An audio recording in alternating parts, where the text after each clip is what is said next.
I am Groot. I am Groot. I am Groot. No!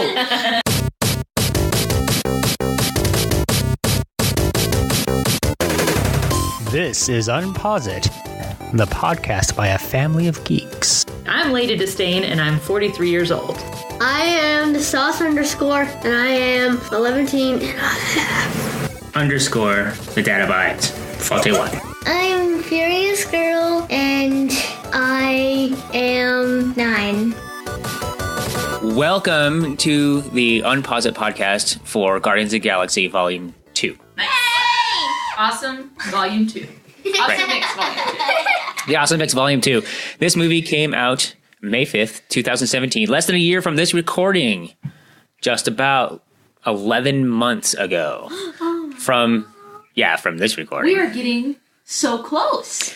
We have Spider-Man Homecoming and Thor Ragnarok right before Infinity War. Okay, so I'm going to be in the driver's seat for Infinity War, but I'm not going to be driving it. I'm just going to be in the driver's seat. We're trying this out. So we have two microphones. We have a Blue Yeti in the center, but we're also trying out our new H1N little mobile recorder and seeing how that works too, and doing a little pass around. It is a Yeti. It's not a Yeti. It says blue, but it doesn't say Yeti. So the company is blue. The type of the microphone is a Yeti. Yeah, if you look up and try to buy that, it'll be Yeti in your description. It's not going to. But anyway, we've gone through all the movies. Are now we within a year of when the last movie, the one we're going to, is coming out? Right. So this is directed by James Gunn, who directed the first one. Written also as well. Starring Chris Pratt, Zoe Saldana, Dave Bautista, Vin Diesel, Bradley Cooper, Michael Rooker. Very much a returning cast. Sylvester Stallone and Kurt Russell re-team up. Mr. Tango and Mr. Cash again. Oh, my yeah. gosh, I hadn't even thought of that. What? I didn't even think about Oh, that. man. It introduced Kurt Russell's Ego, the Living Planet. Spoilers. No, there are no spoilers. Well, this one's still within a year, so I'm going to say it. Okay, fine. I'll put the little thingy in there. That makes total sense, though. Come on. Right. So this movie is pretty awesome, I think, I do too. at the end. We're going to get to that part there. Who wants to go first and talk about the superpowers? I would like to talk about the superpower of Ego, played by Kurt Russell. Sauce. Suddenly, pineapples. Okay, so I would like to say superpowers of Ego. Well, he's basically just an all-powerful being, but he does wither. That form does wither up and shrivel and die and death and science. And suddenly, Totally. pineapples. If it's away from the planet for too long. Oh, well, explain that part. Ego's core is in the planet. Right. Basically, the planet is just his face. They have a shot with that, It's right? the planet, yeah. True. It's Suddenly, the pineapples. face planet. Suddenly pineapple. All right, so I'm not really sure what the whole pineapples thing is, but we can probably drop the pineapples. Has zero to do with this movie. Moving on. Do you have anything for superpowers? Stuff. Like what? And she just wrote stuff. Look, She literally wrote stuff. her notes. All right. Stuff. Pretty much echoing what the sauce said. I guess that also falls under stuff. But yeah, Ego. Well, and we didn't really see how it happened, but he was able to decimate the entire Sovereign fleet. Right. We just saw a big bloom, and then he's all little tiny man, which is not a really tiny man, just far away. It was perspective. He created lightning-y stuff. True. He has a lot of power. So the term in the movie was that he was a celestial. Mm-hmm. Okay. Now, I guess in the comics, Ego, the Living Planet, wasn't a living planet. It was a completely different type of being or whatever. So a celestial would be like the head where Nowhere is in the first Guardians of the Galaxy, where they were mining those things. Celestial. Right. So this would be the same type of being in the Marvel Cinematic Universe. We're just going to go there.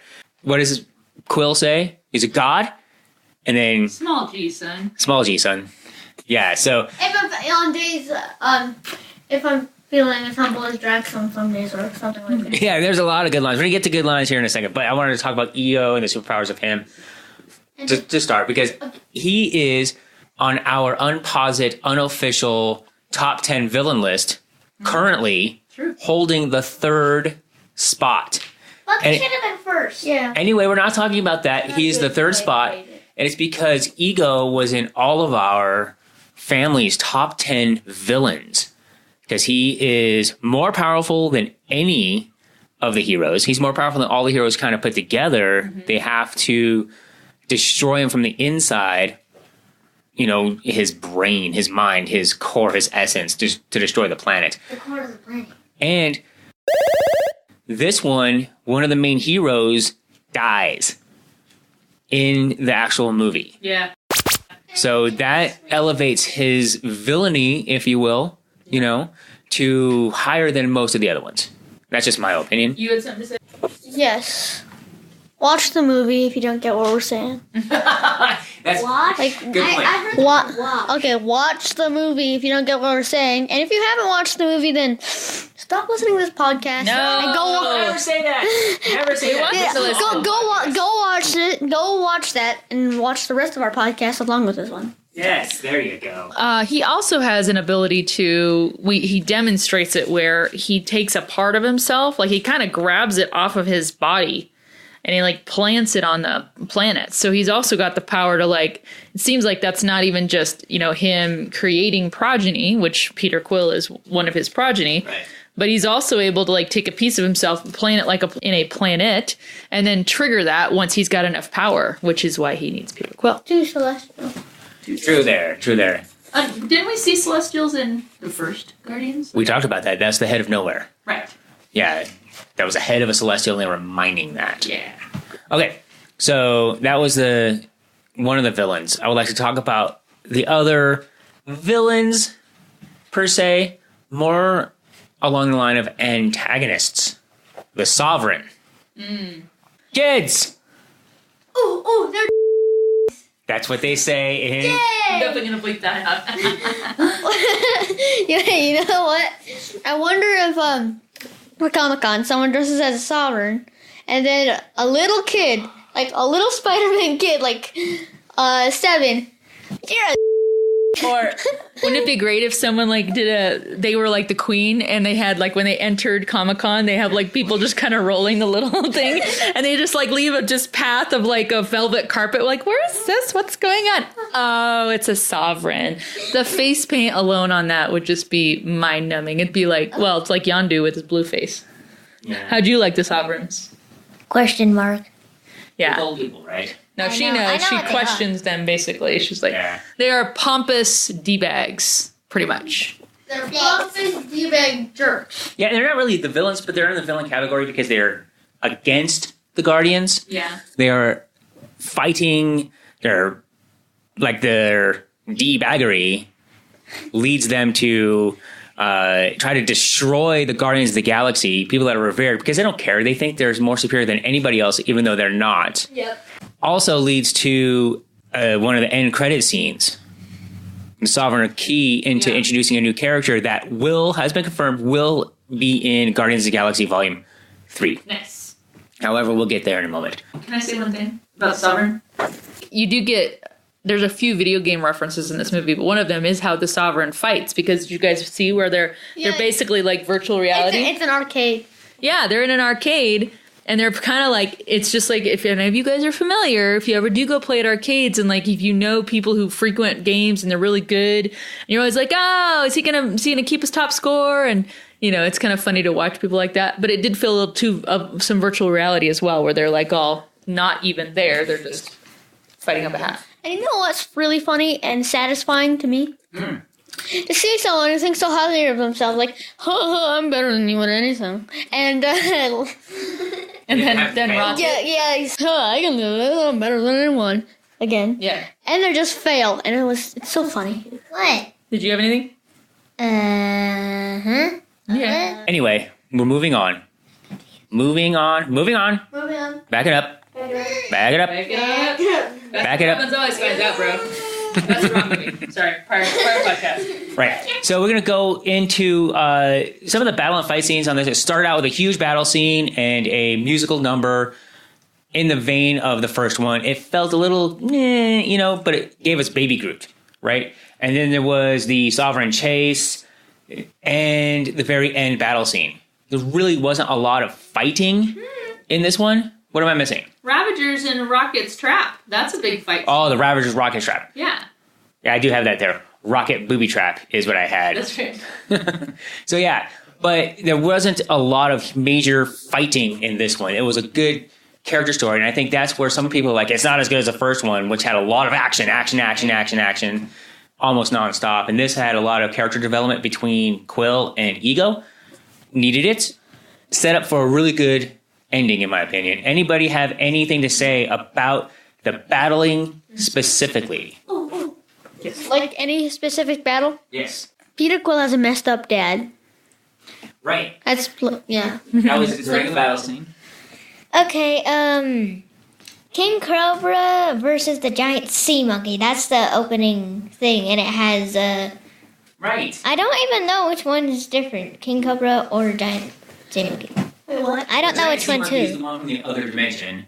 The Cobra is the car that they were driving in the flashback part, because that whole scene encompasses that. Oh. Ah. So you're talking about, that's what it's named on the Blu-ray. That chapter is named that. I know. It's like Ah. I didn't even realize it was called King Cobra. Right, and the flashback to that, the Kurt Russell, someone said that wasn't Kurt Russell, that was just an actor who looked exactly like him Wow. instead of being Kurt Russell. Really? Yeah. He's got a lot more dimples than Kurt Russell ever did. That's pretty crazy. I mean, I suppose But I don't know for sure. I was just trying to find something out that we can figure that out. But everyone's got a doppelganger. right, so talk about the battle scenes.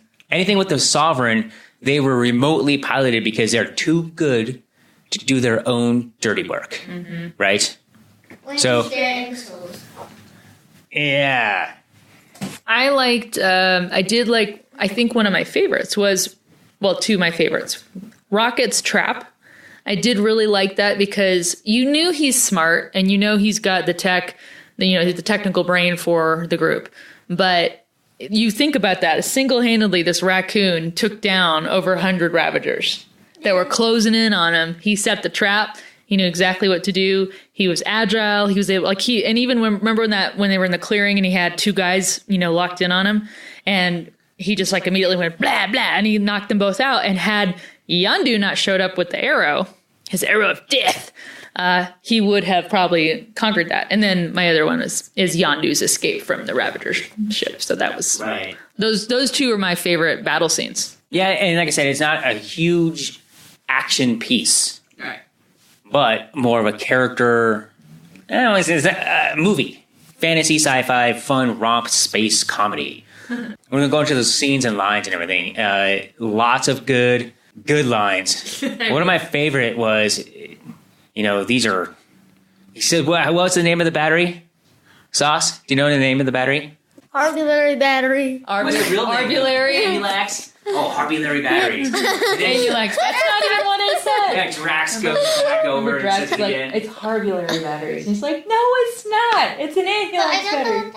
I don't Those either. are the batteries in the It's front. The batteries that they stole, they had just some made-up name. Yeah. Okay. And Peter knew it, and then Drax just was like, oh, it's and then Harbulary. Oh, Harbulary batteries. That's not what I said. It's not even close to what I said.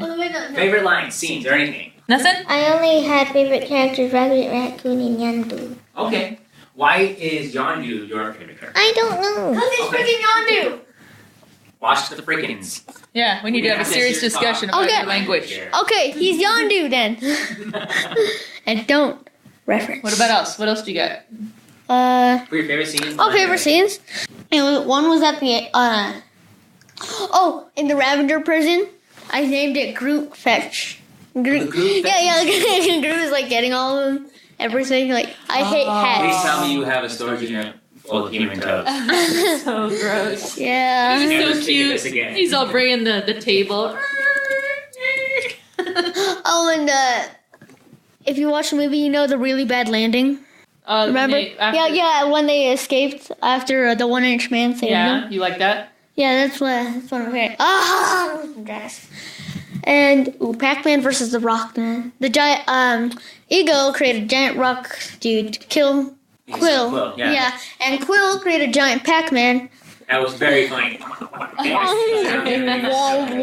had said that earlier. She's like, I'm gonna make the biggest Pac-Man monument with my powers. It's gonna be some weird beep, yo. I have that written down too. I have actually quotes. I'm gonna make some weird. Yep. Okay, wait. I had something else. Okay. I had one thing. Oh yeah. It's that's my dad. It's a really messed up. You've got you're messed up, Quill. Well, of course I'm messed up. That's my freaking dad, dude. Right, and that's during the battle scene.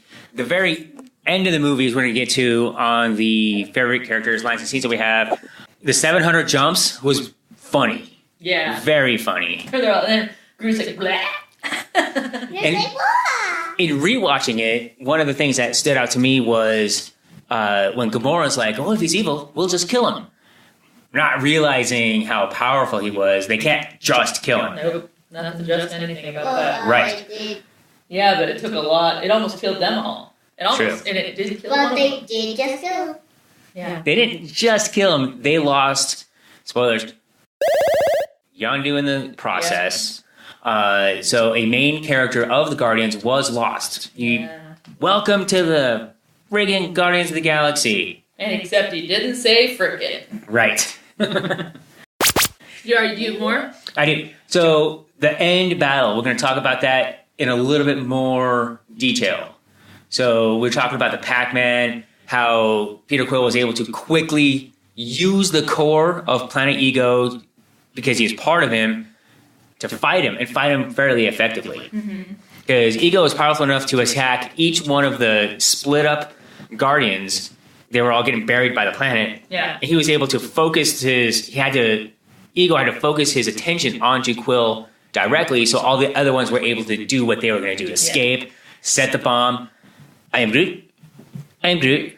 And No, that one. You know, Groot. He points to the switch. I am Groot. He points to the other switch. I am Groot. He points to the button.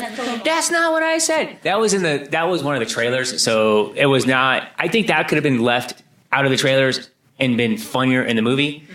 But still, every time I see it, I love it. yeah, it's very funny. Yeah, so it could go either way on that one, really. But Was it spoilers? Yeah. right, it's a Harbulary battery is what that is. So I have a question about that end battle. Besides, like, you think you got problems, that's my freaking dad, right? How he was being used to have the other planets turn into egos, basically. And it's like, I didn't want to put that tumor in my mom. And it was like, instantly Yep. moved his eyes Yeah. from Quill being snapped controlled. out of it, yeah. Right. That's why he snapped my fingers on that one, because it was a snap. It was that fast. He's like, what? And then he just started shooting him. Just like not even thinking about it. I was like, you're going down now. Right. You're an imbecile. And he did go down. Eventually. Yeah. No. Eventually, because obviously you had to get the core to do that. What did everybody think about some of the new characters in here that were... So is it Mantis? Mantis is the new character you're introduced to with where she is Ego's, pet, I guess, basically. That's an accurate description. I feel like she replaces what Drax provided in the first movie where, he's so, not metaphorically, so literal that he's kind of the straight man to everybody's humor. I feel like she's the same way where she adds that newness where like, I do not understand what this means. And so you kind of laugh at her experiencing practical jokes or, or can I pet your dog? And he's like, yeah, go ahead and pet Rocket. So I feel like she kind of replaced what Drax provided in the first movie. So the last battle scene brings it back together. What we're talking about is the last third of the movie is a huge battle against a living planet, a celestial, and the Guardians of the Galaxy are able to do that. So we're going to move on. We love that part. That's what brings it together for us. Are we all done with favorite character scenes and lines? No one else is contributing. I have tons. I cannot believe, particularly that the sauce didn't bring this one up. I have famously huge turds. I was waiting for someone else to bring That was the other one that I forgot. Oh my god. But yeah, that one I couldn't believe because that's like one of the best lines that you immediately laugh at. I love where and some of Drax had some really good lines where he's like, "You Earthers have hang-ups," because he's talking about how his parents would always tell him about Science. what could be considered inappropriate scientific things. Yeah. Taserface was one of the best scenes in there where Rocket just goes in on this guy. It's what strikes fear into anyone that hears it. He's was like, okay, taser face. And he gets inappropriate there. I love Yondu's Revenge, which happens soon after that. Love it. And that music, I thought that kind of got back to the quality of the first movie where That was good. the music tied in and he just starts taking over the whole ship with his arrow. And Also, it explains that scene. There was a throwaway line in there. Does anybody have any clones of Quill's music laying around? Why he still has a pristine Walkman from the 80s in space. Because they have technology, he was able to clone that over and over and over again. Oh, that's a good point. So why would he have to go back into nowhere or into the kill in the first one to go get it again? I bet you he just had clones of the tapes. I wonder. Maybe. I don't know. Or maybe he only made a clone, like he had one spare. I could see Quill being the kind of guy who doesn't make a ton of spares. He's like got one backup, and that's on the Ravager ship, and he wasn't going to go back there. Also, it was kind of a funny running gag where, Drax is so not socially apt, and, he keeps telling Mantis she's ugly, and she's like, oh, and he's like, oh, but you should be glad you're ugly. And I like his line, when you're ugly and someone loves you, you know it's real. It's like, that was pretty profound. Groot getting the fin. I totally agree with you that the Groot fetching stuff. I did again. One of my favorite scenes or moments is when, as soon as Quill finds out his mom, that Ego killed his mom, he's like, oh, it's on. Bam, you're dead. I will kill you right now. But he didn't kill him. Right. This is a throwback to the first movie when Yondu is flying the ship, flying Quill's ship into to take out or try to take out Ego. Hey there, right. Groot and the bomb button. Oh, and this makes me kind of sad because this leads into what is my tear-worthy moment of this movie. When Yondu and Peter are coming down off the ship and Yondu's holding onto his arrow and he's like, you look kind of like Mary Poppins. Was he cool? Yeah, he was cool.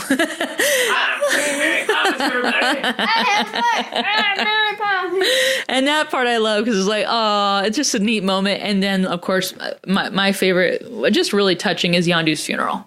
I love where he passes and then the Ravagers show up and they have the whole, whatever they call the flames of Arn, that's... And the colors of something will...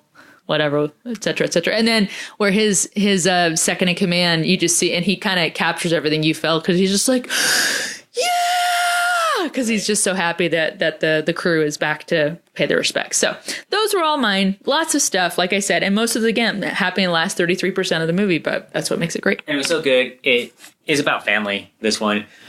Before then, it is a little convoluted. It is a little slow. I can see where people were... disappointed, if you will. Was hoping, like, it almost feels sequelitis from it. Very much like, this isn't Iron Man 2, though. Nope. This is at all. Not Iron Man. However, Iron Man 2 is okay to watch once or twice. It moves the plot forward. This one is something that you can watch over and over again, and it gets a little bit better every time because you're expecting the lulls, you're expecting what's happening to actually happen. And the lines are very well delivered and extremely well done, in my opinion. We had so many strong lines in this one, and Kurt Russell's performance was really, really good. That leads us into Yondu's funeral, leads us into the end credits. All right. It gets its own thing because the end credits are done in a great style. Yeah. The trivia, section of IMDb says there were 17 I Am Groots. So there was like catching them all too. Yeah, we got like 12. I think we got 9 in the theaters when we saw it the first time. I counted 11. Yeah. So me and Dad both counted 12. Yeah, we counted 12. So there was still like 5 that we were missing, and they're really tiny. Like in the background, it would be a "You Are Here." It would be "I'm Groot" changes to "You Are Here." Yeah, it was really fast. Things like that. It had to be quick. A little trivia about that is Vin Diesel, who records the "I Am Groot" lines. Mm-hmm. He also was the voice of the Iron Giant in another animated good movie that we do like. I like a lot anyway. Yeah. Was given a English version of Groot's lines. Only he was given that script. Yeah. So instead of saying "I am Groot," he'd be like, "This is what you would have been saying." As far as that, so it's parentheses, "I am Groot," and it's like "Welcome to the Guardians of the Galaxy" or something. Oh, kind of so he could express it the way he's supposed to express it. Exactly, and I think it worked out really well. Yeah, it did really. Though. So end credits is 5 different iterations. Remember the first one? What's the first one? What's the first end credit scene? Arrow practice? Maybe. Yeah. Arrow practice. So who's got the arrow? The new person? Yeah. What's his name? James Gunn's brother, Sean Gunn. Oh, What's his character name? Kraglin. Kraglin. They don't hardly. They say his name like twice. I know. Because like, And what's up, both of Kraglin? the Like, and movies. it's all in the radio, and it's like it's super fast, and it's all the Kind of like Spider-Man Homecoming. yeah. So it's Kraglin. It is Kraglin, and I give it 10 out of 10, and the second one was... Oh, can you let me do the second one? We're gonna go this one. I'll pass it around. It'll come back to you. Don't worry, because there's 5. So wait, let's all rate that first one. Okay. It's hilarious. What'd you rate it? I rated it 10 out of 10. 10 out of 10. I gave it a 10 because it was hilarious. Oh, Well, I'm about to say, you were like, oh, I also give it a 10 out of 10. Yes, that's all. So it's all 10s. And it was the Drax. He's just sitting there, just screaming, and he's like just walked away. It's hilarious. Kraglin's like, just kind of, I'm going to edge myself out of this now. He should have whistled it out of him. No, I think that would have done more damage. Remember? I know, that's exactly why I said he should have. Okay. Just introduce the second one, Yeah. The second one was something about the Ravengers. Ravager Captains. Yeah, so All the Ravenger captains are deciding to become Ravenger friends. Again. Like reunite. Apparently that's something from the comics. Those are all actual comic, kind of drawn out Guardians of the Galaxy characters in print, if you Nice. will. Who played it? Oh, but I didn't rate it. Sylvester Stallone. I didn't rate it. I can. Michelle. It's 10 out of 10. It was good. Sylvester Stallone. Michelle Yeoh. I mean, you do that. Big guy. Ving Rhames. Ving Rhames. The lady from Crouching Tiger, Hidden Dragon. Michelle Yeoh. Michelle Yeoh. I said that 3 times. Okay, sorry. When I saw her, I'm like, oh! I do one of the. Okay, there was an alien dude. He used Doctor Strange like magic to make a thumbs did? up. But that might have just been technology, or it might have been magic. I bet you it's magic like Doctor Wait, Strange. Yeah. hold on here. How did you react, Georgia, when you saw that Doctor Strange effect? I was like,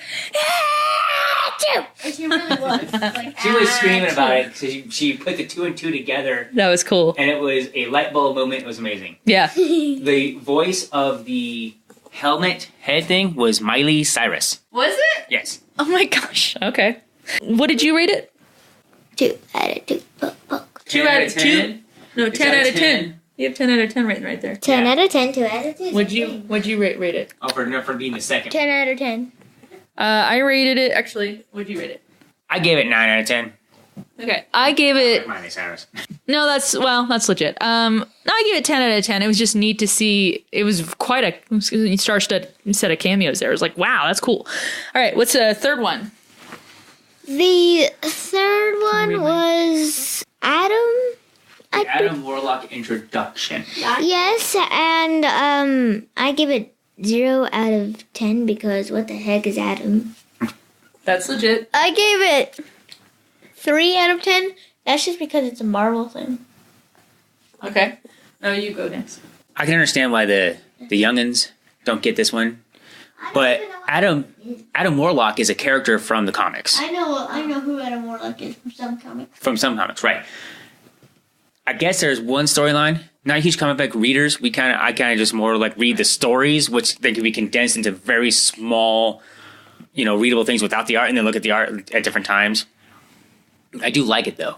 Apparently, he's strong enough to wield the Infinity Gauntlet and undo some things that Thanos does in some of the comics. And he's super, super powerful. Like he's like the most powerful of either villain or hero, and he changes sides a couple times, I think. But that's who Adam Warlock is, and he's introduced. So I can understand why you didn't like it. It's really confusing. It's for the fanboys only, basically fangirls, if you will, who know who Adam Warlock is, but they're introducing that for the third Guardians installment. The only reason I read it anything because it was a Marvel movie and because it showed the people like all messed up, like the Queen Lady. Oh, because she was defeated, yes. Yeah, and I think I give it a 4 out of 10, mostly probably from ignorance that I don't really understand the full scope of Adam Warlock. So there you go. All right. So, about Adam Warlock, I think that he is in Infinity War and tries to help the Earth just If he because. is, they're keeping that quiet. Yeah, they are. Pretty much. We have Could a, be in They should have said that Captain it Marvel wasn't. thing too. yeah, yeah. So we're not hearing much about it, but it's possible. Wanna do Okay, the fourth so one? number 4 This is is the Dad Abides favorite one. Teenager Groot. I give it 7 out of 10 because why is there leaves everywhere? I give it 10 out of 10. What'd you give it? 10 out of 10. 10, 10, 10. What'd you give it? I live this. I don't give this a 10 out of 10. I give this a 0 out of 10 because it's my favorite one. But then I have one actual teenage Groot and one almost teenage Groot. 2 Groots, basically. And so we are doing this all the time. So anytime I get any talk back from them, I look over to Lady Estate and I'm like, AMG. And then we just die laughing because the kids are like, well, what's that about? Like, well, you just did that to us. You just didn't say I am Groot, but this is exactly what you did. Clean up your rooms and stop playing video games. Yep. We actually we don't confine this to just the kids. Like if we hear anyone like that kind of has that kind of like whatever kind of tone where I was like, I'm Groot. We did it at church this morning. I will never stop playing video games. You can't make me. Oh! I'm Groot. That's what she just said. That's what she just did. Are you Groot? Are you Groot? I'm Groot. Okay, so You're boring. I'm not boring. You're boring. those are the top 4. And during this whole time of these end credit scenes, we have this like 1970s style, really cool stuff. And they have all the characters. Yeah, Euroboogie. You got the characters dancing in the background. They're all stylized. And then you're supposed to like find all the I Am Groots that are, in there. And then this one comes in and it was very funny. And he's like, now I know how Yondu felt. Because then he really realizes that Yondu was his dad. Yeah. This is about family. This movie is about family and finding your family and your place in the galaxy, if you will. They say the universe, but the galaxy. Number 5 is a Stan Lee. We're going to talk about 2 things here. Yes. The very end is a Stan Lee cameo to go along with the Stan Lee cameo during the 700 jumps scene. Yes. Or one of the scenes where they're just jumping. Maybe it's the one to the planet. I can't remember, but it was a jump. 700 jumps. Yeah. It was a jump scene, and these are the Watchers. So in the comics, these Watchers very rarely get involved in everything, but they are a device for the reader then to see what's going on around the galaxy, around different places, and bring storylines together. So then the line that Stan Lee has is, in this one time, I was a FedEx driver. And everyone kind of blew up because, does that mean that all these cameos, he's this actual same person? And he's just a watcher going in everywhere trying to find out what's going on. So he's, being purposely put in the situation where he could be there. So he finds the thing. The one that makes that have no sense is the one in Incredible Hulk where he's just some dude in Milwaukee. Yeah. Right. Why would he be there? But everyone else, it makes perfect sense and everything. So I liked it. I liked it a lot. And then the end, kids, what do you think? The Watchers are tired of hearing him say the stories, and he's like, "Wait, I got so many more stories," and they're just leaving him on this planet. He's like, "You're my ride home." I give that 3 out of 10 as well. I give it 1 out of 10 because why couldn't he just be like, dip-do, back onto the ship? I mean, Just get him to follow him, right? Yeah, Right. because it wouldn't have been. dude. Okay, and you gave it a what? 3. 3 out of 10? I gave it was fine. I mean, I gave it I think the Stan Lee cameo, the actual mid-movie, the one in the movie cameo, I gave that a 5 out of 10. The end credit scene is kind of I know, I see what you're doing there. 4 out of 10. It's okay. So we're about to get to our Unposit official overall rating. Before we get there, I have one last question for the panel today. Angie. How strong is Gamora? Strength or ability to beat other people, like combat ability, or just strength. Oh, just talk about it. Yes. What do you think? What do you think? Gamora, she and Captain America, they could probably go hand to hand. Captain America would win, of course, but she could hold up for a little while, I bet. What do you mean? We don't know. She was able to jump super high. Yep.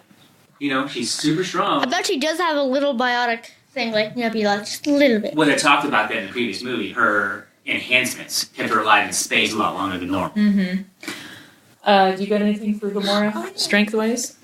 Question mark? I have no idea. Plus Gamora. another question mark. No, I just don't have any You don't idea. have any idea how strong he is. That's exactly why I have a question mark. Okay. Question mark is her I Am Groot. That is truth. No, it's not. That's fine. To be frank, I haven't really thought about this very much. But in watching some of the Infinity War trailers, it's kind of curious to me because you do think of someone who she's probably going to play a rather important role because she was the one person closest to Thanos all these years, survived Thanos, and to hear Nebula talk about their history where no matter all the improvements that, and when I say improvements, the torturous adjustments that Thanos did to her to make her to where she was worthy enough to beat Gamora, and she never did. So Gamora has got some mad skills, and so it will be interesting to see. It seems like she's the most powerful of the Guardians. As far as like being able to do combat, Other than adult Groot, perhaps. yeah. But I wonder. I don't know how strong she is. We have yet to see her really. She fought the Guardians, but Quill kind of held his own. Yeah. But she wasn't trying to kill him. She was just trying to get that to get out of everywhere. Didn't know that it was an Infinity Stone in the first one and things like that. So she was kind of holding back a little bit. I just wonder, Well, Nebula had her. Nebula was choking her to death, and she probably could have finished her right there. Yeah. So she's not invulnerable. No. And Drax could have killed her in the prison scene as well. So she's not invulnerable, but she's got game. True that. She's very skilled. So we're going to go to overall rating now, children. I give this movie 7.5 Harbulary batteries. I was really hoping it'd be famously huge turds, but I understand. It wasn't going to be famously huge turds. That was the second one. Mom, you said it. But I gave it 7.5 because of the middle part. The ending brings it back around together. The opening is okay. The soundtrack had been better music. And who knows? Maybe this is what all they could get as far as from the licenses from the people who own the music. You know what I mean? Maybe they were trying to get different music and they couldn't. I don't know. But that's the reason I gave it kind of a ding on it, because I didn't enjoy the soundtrack nearly as much. Yeah. But the ending, it gets a little dusty every time I see it. Yes. Okay, I give mine 8 out of 10 in smiley face form. It would be smiley face out of smiley face crying. 8 out of 10. Yeah. Artillery batteries. Artillery batteries with smiley faces. 9.5 out of 10. You really liked it. Yes. Awesome. Not as good as, but I'm not going to say it. What? Artillery batteries. Oh, famously huge turds? No! Can you not read lips? No. Or Ragnarok? Yeah. Can we say that out loud? Yeah. You can say it. Yeah. I know, but the Ragnarok is going to be 10 out of 10. Just like, I give you that rating right now. Wow. And then I'm going to give this a 9 out of 10. And the only reason I don't give it a 10 out of 10 is because I do think it bordered on sequelitis for the first 2/3 of the movie. And then after that, I'm like, but I was with it the whole time. I was invested because I was so invested in the first one. So those are our ratings. I'm the lowest one on this, and I still like to watch it. It's on Netflix right now, so I watched it a few times. It's immensely enjoyable and rewatchable. During some of the middle parts, I might be doing some chores, though, cleaning up and things like that while it's on. That it doesn't hold me like, say, Star Wars The Last Jedi. But I really do encourage every parent out there, just watch it, if only to get yourself to that end credit scene where Teen Groot and Peter Quill, because you'll be like, oh my God, this is my life. It's so spot on. See? It's so true. However, I'm not going to dismiss the kids right now for box office. We're going to talk about it real fast. But we need. Oh, we're going to do box office first, then we'll do. That's what I'm going to do to keep you around. It made about $50 million more in the opening weekend than the second one, and then it had a huge drop off in the second weekend. People liked the first one much better than the second one. I think we're in the same category as that one too. Mm-hmm. It was better on subsequent viewings than it was in the initial viewing. So we are going to put this into context because this does lead right into Infinity War, this whole podcast, and this also leads into Infinity War. So this made quite a bit of money opening weekend, made $389 million worldwide, the first, domestically, and made just about $50 million more than the first one. So it was kind of on par. Yeah. It made more at the beginning and then less. The first one made more made less at the beginning and stayed in longer because I think it was a better movie. Yeah, everybody kept going back to see it. Music was great, yeah. Right. It was a soundtrack, things like that. It, the worldwide, it did make like $863 million. It made money. It was not a failure. No. And it passed the story on quite well. Yondu won't be in Infinity War unless someone snaps their fingers and he's alive again, which could happen. However, it looks like Yondu will be in Captain Marvel, Yeah. which is set in the 90s. And so will Agent Coulson. Agent Coulson and Ronan and Korath. So Captain Marvel is coming out next year. We're looking at that one. Kids, I know it's not your most favorite thing to talk about, but it's on podcasts everywhere. We're talking about Infinity War predictions. How much money will Infinity War make the opening weekend? The most ever was the Last Jedi at 250 million or so. What do you think? I do believe it's going to make a lot of money, also known as 38 million. That'd be really low. That So might make what 38 million. what did you just say that Last Jedi meant? The most is the Last Jedi 250 million. Right. So Above or less than that? Black Panther made 202 million or so, right? Just in the 2-day weekend, not in the 4-day weekend. Okay, so there you go. A little context. Do you think it'll be over or under $200 million to open up? I believe it's going to be 348 million. Do you think it would be? I'm not sure that's possible physically, but okay. So What we about can say you? over 200 for the Okay, for her. 260 million. You think it'll just beat out the Last Jedi? Yes. Or Force Awakens is what it was. Yeah. I think it's going to beat Last Jedi, and here's why. Well, Last Jedi is Force Awakens. You mean? Force Awakens has the record. Okay, it's going to beat The Force Awakens, and here's why. Star Wars is a fantastic franchise, and obviously it's trans-generational. It's totally fine. I feel like the universe of comic book fans and Marvel Cinematic Universe fans and all of those fans and all the fans of all the people who love Sherlock and then therefore like Doctor Strange and all those things. I think you're talking a wider swath of people. I also think that they have probably sold an insane amount of tickets already, as we know. As so have we. So I'm gonna put it at $282 million. Wow. Now, will it beat the Force Awakens total, which was $2 billion? Yes. Worldwide. I am willing to plunk down. Worldwide, I would money. believe that 2.5 billion. I say it does not beat the Force Awakens, but it does well over $200 million. I think it beats Black Panther in its 2-day opening. Black Panther had a 4-day opening of $240 million. Maybe. It had a holiday or had a longer run. However, this is a unique situation where Black Panther's still in theaters right now. Right. You could go see Black Panther Right now. and then the same day, maybe even same theater, probably not same theater, probably be pushed out to more like, budget theaters here in the area we live in. The same day, right then, go see Black Panther and then go see Infinity War with just a little bit of lunch in between. Yeah. It's very possible. Half-hour screen time, Sauce. Like as many video games as we have. Okay, he's nondescript. Mooncraft, also known as Minecraft, on Hypixel and on Realms.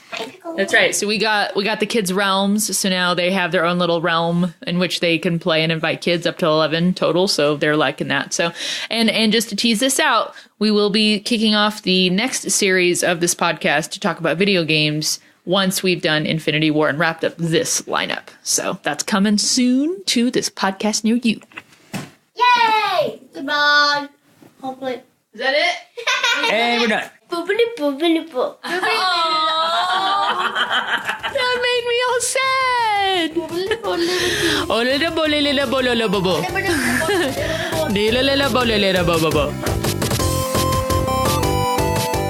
Follow Unpause It on Facebook, Twitter, and YouTube, or visit us online at unpauseit.com.